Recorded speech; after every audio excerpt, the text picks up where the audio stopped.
ఏమేయ్ coffee దమ్మని ఎంతసేపు అవుతుంది? తీసుకొస్తున్నానండి. ఇదిగోండి.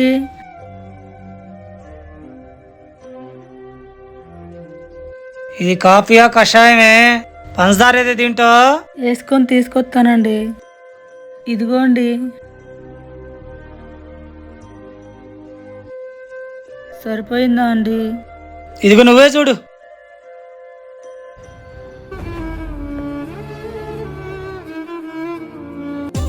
శాంతి కొంచెం కాఫీ తలనొప్పిగా ఉంది. ఇదిగో. కాఫీ వేడిలో కొంచెం వేడి చేసుకుంటా. నేను కాఫీ ఇచ్చేది ఎక్కువైతే వేడి కావాలంట. వేడి అయితే ఆగు చెప్తా. చేసావా? ఇదిగో నువ్వే చూడు. ఇప్పుడైనా సరిపోయిందా ఇంకా వేడి చేయాలా?